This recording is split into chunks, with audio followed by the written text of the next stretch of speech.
आप सभी लोगों को बहुत जोहार और प्रणाम। मैं बहुत मुबारकबाद देने और आभार व्यक्त करने आया हूँ एनुल भाई कमरुद्दीन भाई को कि उन्होंने खिदमत के दायरे को बढ़ाया है, मानवता के दायरे को बढ़ाया है। और मेरा ये मानना है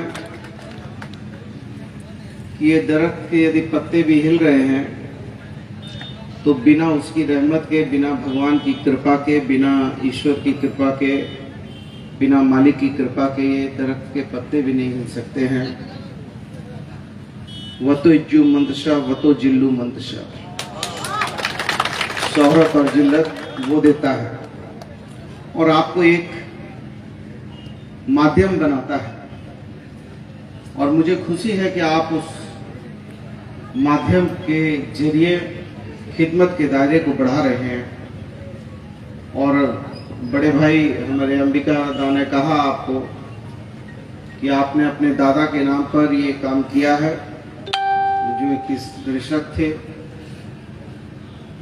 और ये सस्ता सरल सहज अस्पताल बना रहे, आम लोगों का अस्पताल बना रहे, क्योंकि आपको मालिक ने वो जरिया बनाया है। और आपके ही इसमें कहा जाता है कि मारने वाले से बड़ा बचाने वाला होता है। कहते हैं कि आऊज़ु बिल्लाहि मिनश शैतानिर रजीम बिस्मिल्लाहिर रहमानिर रहीम ला इलाहा इल्ला अंता सुब्हानका इन्नी कुन्तु मिनज़ ज़ालिमीन। इसलिए मालिक जो है वो जरिया दे देता है, रास्ता बता देता है, और उस जरिया और रास्ता से जब आप चलने लगते हैं तो निश्चित तौर पर यदि आपके अंदर नेक नियति है, अच्छी सोच है, इरादे बुलंद हैं, तो नेक नियति होती है तो इंशाअल्लाह बरकत भी होती है। और बरकत तब होती है जब आप लंबे जीवन काल में, अपने लंबे जीवन काल के उस गहरे अनुभव के तरफ जाते हैं जहां से आपके बुजुर्गों ने, आपके वालिदों ने मेहनत की होगी और मेहनत करके कभी गलत रास्ते को नहीं पकड़ा होगा, और हमेशा अच्छे और नेक नियति के रास्ते को पकड़ते पकड़ते उस मुकाम तक आपको ले आया है। कहते हैं कि जब अच्छे और नेक नियति के रास्ते होते हैं तो इंशाअल्लाह बरकत होती है, और जब नियति में खोट हो जाए तो बरकत नहीं होती है, उन्नति नहीं होती है। मैं तो सनातन धर्म को मानने वाला व्यक्ति हूँ, भगवान श्री राम में विश्वास करने वाला व्यक्ति हूँ, भगवान कृष्ण को मानने वाला व्यक्ति हूँ। लेकिन मुझे जब कभी कोई कहता है तो मैं ये जरूर कहता हूँ कि बन्ना गुप्ता जात और धर्म से ऊपर है, और जात धर्म से ऊपर उठकर बन्ना गुप्ता इंसान था, इंसान है और इंसान रहेगा और इंसान की खिदमत करेगा। अभी अंबिका भाई ने कहा कि हम लोग नेता लोग भाषण, पार्टी पॉलिटिक्स नहीं करना चाहते हैं किसी मंच पे, लेकिन हमारे पत्रकार भाई हैं वो थोड़ा खोदने का काम करते हैं। लेकिन मैं अंबिका भाई आपको ये कहना चाहता हूं बड़े अच्छे और गहरे मन से, बड़े दिल से, कि now the present time politics is not commitment, it is a dirty management.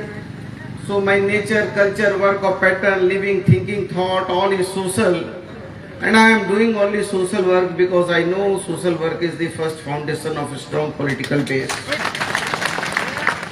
कोई ये नहीं जानता था कि जमशेदपुर का एक गरीब का बेटा जो है, हमारे पिताजी कहते थे जब मैं खिदमत करने के लिए लगा रहता था, टेम्पू चालक, रिक्शा वाला, ठेला वाला, गुमटी वाला, पान वाला, गरीबों के बीच में, तो धीरे धीरे चर्चित होने लगा।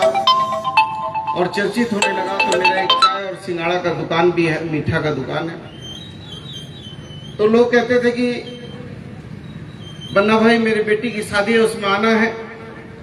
तो हम कहते थे ठीक है आएंगे। तो कहते थे कि पन्ना भाई आपके लिए गाड़ी भेज देंगे, आप 2 चक्कर मत कीजिए भैया। फिर बहुत लोग जाकर हमारे पिताजी से कहते थे कि बन्ना को मेरी पार्टी में भिजवा दीजिएगा, तो मेरे पिताजी स्लेट में लिख के रखते थे। फिर हमको कहते थे कि बन्ना देखो उस पार्टी में चले जाना, तो हम बोलते थे अच्छा ठीक है चले जाएंगे बाबूजी। फिर हमको कहते थे कि तुमको इतनी पार्टियों में बुलाते हैं तो तुम ये नहीं कहते हो कि मथुरा मिष्ठान भंडार से मीठा कर दो तब हम आएंगे। तो हम बोले अच्छा ठीक है, अभी ये भी बोलेंगे। चीफ फाइनेंस अफसर बैठे हैं, उनको तो मालूम है कैसे धंधा बढ़ाना है, इसी के लिए उनको तनख्वाह मिलती है। तो हम लोग तो गरीब के बेटा रहे हैं। तो एक किसान का बेटा यदि डॉक्टर बन जाए, इंजीनियर बन जाए, IAS बन जाए, IPS बन जाए, मंत्री बन जाए, मेरे पिताजी कहते थे कि बन्ना एक बार विधायक बन जाओगे तो मैं समझूंगा मेरा जीवन सफल हो गया। लेकिन मैं आज 4थी बार कैबिनेट मिनिस्टर बना हूं, ये 4था टर्म मेरा कैबिनेट मिनिस्टर का है। तो जो देने वाला है वो है, उसकी रहमत पे है, हम आप कुछ नहीं है। अच्छी सोच होनी चाहिए, नियति ठीक हो तो रास्ते खुद ब खुद बनने लगते हैं, और यदि नियत में खोट हो जाए तो रास्ते गड़बड़ा जाते हैं। मैं देख रहा हूं बहुत सारे अकलियत के हमारे बुजुर्ग भी यहाँ बैठे हैं। अरे मालिक ने तो हजरत मूसा अलैहिस्सलाम की भी बात नहीं सुनी थी। एक बार एक महिला ने पूछा था कि आप तो खुदा के नेक बंदे हैं, हमको बताइए औलाद का सुख है कि नहीं है। हजरत मूसा अलैहिस्सलाम ने कह दिया कि नहीं, तुमको औलाद का सुख नहीं है। औरत हताश निराश हो गई और निराश होकर घर चली गई। कुछ समय के बाद उसी रास्ते से एक फकीर गुजर रहा था। फकीर ने दुआ लगाई, कहा कि जो 1 रोटी देगा उसको औलाद होगी। महिला का दिल माना नहीं और महिला ने रोटी डाल दी कटोरे में। फकीर ने दुआ किया और कुछ समय के बाद उस महिला को बच्चे हो गए। और कुछ साल के बाद जब वही महिला के बच्चे मैदान में खेल रहे थे, हजरत मूसा अलैहिस्सलाम उसी रास्ते से गुजरे तो देखा बच्चे खेल रहे हैं। उन्होंने बच्चों को पुचकारा, प्यार किया। उसकी अम्मी भी दौड़ी दौड़ी आ गई, कहा हजरत साहब ये मेरी औलाद है, आपसे मैंने पूछा था, आपने कहा था कि औलाद का सुख नहीं है, लेकिन देखिए ये मेरी ही औलाद है जिसको आप प्यार कर रहे हैं, आपने तो मुझे झूठ कहा। हजरत साहब को बड़ा दुख हुआ। उन्होंने अल्लाह ताला को याद किया, कहा अल्लाह ताला यदि औलाद देनी ही थी तो मुझे गुनहगार क्यों बना दिया। तो कहा ठीक है तुम्हारे सवाल का हम जवाब देंगे, लेकिन तुम एक काम करो, जाओ मुझे इंसान का गोश्त चाहिए, इंसान का गोश्त ला कर दो। हजरत साहब गोश्त लेने गांव गांव भटकने लगे, कोई गोश्त देने को तैयार नहीं हुआ। लौट कर आए, कहा अल्लाह ताला कोई गोश्त देने को तैयार नहीं। कहा अच्छा ऐसी बात है। तो कहा ठीक है एक काम करो, जाओ 7 समुद्र पार